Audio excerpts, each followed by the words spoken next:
How do you guys feel about that idea of farming underground via technology? Do you find it quite scary, like quite a scary thought, quite alienating, or?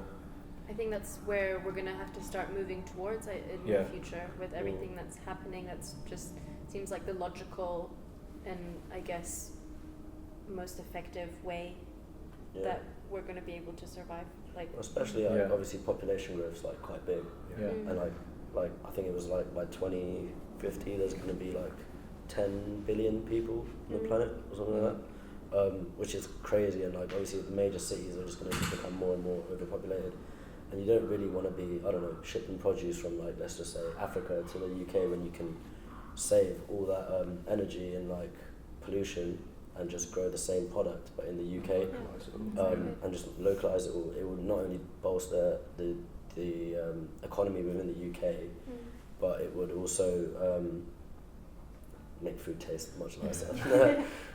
But like, I think the technology could also be used in like poverty-stricken countries, let's say like Africa for instance, or even Australia, where the climate sometimes isn't as welcoming for the produce you want to grow, because it's too hot. Or you can use vertical farming to grow the produce in the country and then supply it to people that live there, which I think is a really cool idea as well.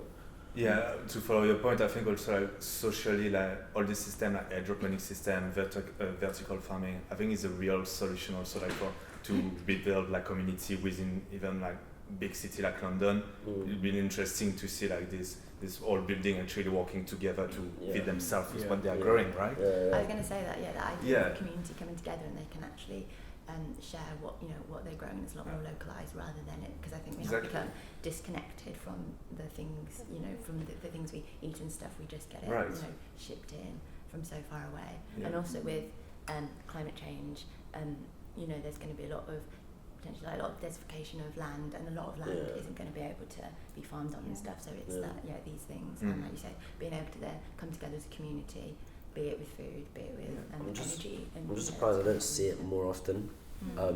Like, have you been to Sky Gardens?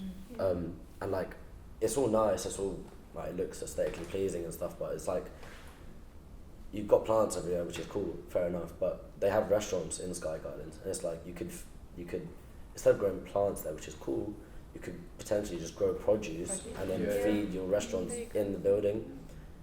It makes so much more sense, in my opinion. There are a few restaurants that are starting to do that, aren't there? They're almost like cool art pieces, like every now and then it's like a novel thing, but actually like it could be so easy to do it on the site. And I think I kind of like this idea also when you consider, like, for example, in a restaurant you have like the washing machine and all like the vapors coming from it, and you realize, I don't know why I said this, but they were talking more and more about like fog ponic system. It's actually like using like the fog, which like is very good like to transmit nutrients from a place to another one. And it would be interesting maybe to see in a restaurant like coming from the washing machine, nutrients going from the washing machine to the plants, like kind of like seeing something which is seen as a problem, translate it into like a solution for growing stuff. I saw a project the other day that was like fog harvesting. So it was in a place where there wasn't much rain, but they did get quite a lot of fog because they were higher up a mountain. And they just had these huge canopies, and the fog sort of like condensed on it and it dripped down into the plants below. It was like a super simple, cheap solution, but it just it worked really well.